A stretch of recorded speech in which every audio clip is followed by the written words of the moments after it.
We go to Wallkill Valley High School and we pick it up scoreless in the first quarter, and it's Rich Stecker hitting Magnus Selden, who makes a couple of nice moves, making defenders miss, and going 59 yards down the sideline before being knocked out at the Newton 3. Then on the next play, the Rangers would score here as Rich Stecker rolls out and keeps it himself, and he'll walk in untouched for the touchdown, and Wallkill Valley leads 7-0 with 2.5 remaining in the first quarter. Then on the ensuing kickoff, it's Stecker kicking it off to Frankie Rios as he picks it up on the bounce, and he takes it up the middle and finds a seam as he split a couple of Rangers defenders and busted 80 yards to the house, and just like that, Newton answers, and we're tied back up at 7. We go to the third quarter now, still tied at 7, and it's Newton on their first possession of the second half, and it's Pat O'Doherty on the counter as he bounces it outside, and on 4th and 2, he picks up 32 yards down to the Ranger 3. On the very next play, it's Nick Grant calling his own number and taking it up the middle in for the touchdown on the QB sneak from 3 yards out, and Newton leads 13-7 with 7:55 remaining in the third quarter. Newton has it back after Wallkill Valley goes 3 and out, and they give us to Ben Sibley's, and he finds a seam, and he takes it 39 yards before being tripped up, and he's down at the Wallkill Valley 5. And 2 plays later, it's Ben Sibley's. Again, this time it's up the middle, and from 2 yards out, he scores the touchdown, and Newton leads 21-7 after a 2-point conversion with 2:59 left in the third quarter. All right, it's 4th down, and Wallkill Valley's to punt, and Rich Stecker gets it away, but the punt is muffed by Newton, and coming out of the scramble with the ball is Justin Bond of Wallkill Valley, and the Rangers retain possession, 1st and 10 on the Newton 23. Big play there for the Rangers.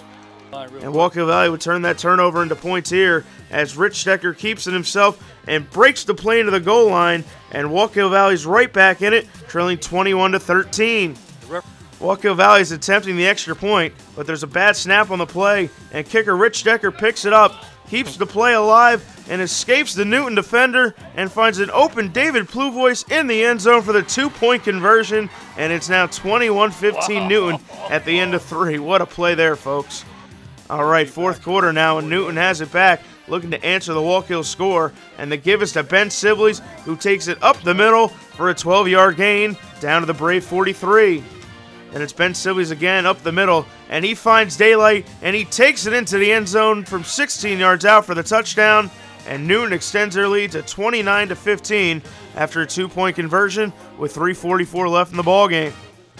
And then the Braves will put the final nail in the coffin here as Ben Sibley's takes it one more time, this time from 1 yard out for the touchdown, and Newton would hold on for their first victory of the year over Wallkill Valley by the final score of 35-15 as Dan Cleary has the postgame reaction. It feels good, you know, things haven't gone the way we want, but it's good to get the first win. The win feels good. Things haven't happened the way we want this year so far, but it feels good to get our first win, and we're going to carry it into next week against Pequannock. It was a good win for us, but we still got to win more games. We're 1-5 right now, and it was a great win, but we got to carry it over to the next week and the rest of the season. It feels good to finally get the W. I mean, past five weeks, we just simple mistakes we made and put us in the gutter, and today we just all worked well together. Feels great. The kids played really hard. They played smart tonight. We executed our offense very, very well. Ben Sibley's had a real big night. So did Stephen Pappas and a couple other kids. So it just feels really good.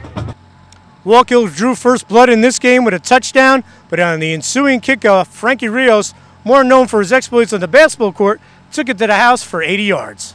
I got to give it all to my teammates up front. They gave me time to find the right seam, and I just hit it, and I was gone. What a night for Ben Sibley's. 32 carries, 241 yards, and 3 touchdowns. I just kept running the ball, and when I saw a hole, I just cut into it and kept going. Kept running my legs. A lot of times we tease him. He says he has 340 yards all season and 1 touchdown. So he said, Ben, tonight's the night to go crazy. Let's just run hard. Workhorse. He had a good night. He ran the ball real hard, ran downhill. So, yeah, it's definitely his best game. The offensive line, they go by thunder and lightning. On one side is thunder, the other is lightning.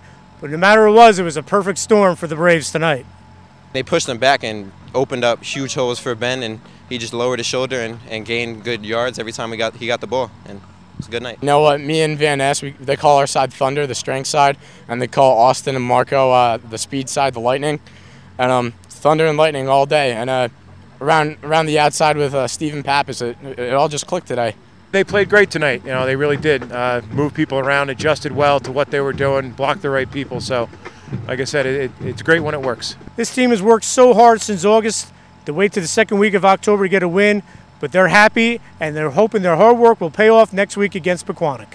We come to practice Monday and we just get ready to go. Pequannock's a good team. We're going to have a good week of practice and prepare for them. We got the monkey off our back now, and we're trying to carry it into Pequannock and get another one. We have to work on some things like game management. We had a couple mistakes down the stretch that could have cost us the game, but luckily it didn't. And defensively, we just got to play better in the future. It's the momentum shift. I mean, when we lost to Morristown Beard, we had one fumble that maybe changed the whole system of the game. And just the whole next week against Parsippany, we didn't practice to our full potential. And now that we finally have a win under our belt, all the kids are happy, smiling, so we're just going to build off from it. Pequannock's obviously a very tough team, but, you know, our kids are excited, so it'll be a lot easier to come to practice on Monday with a win under our belt, and we'll go from there.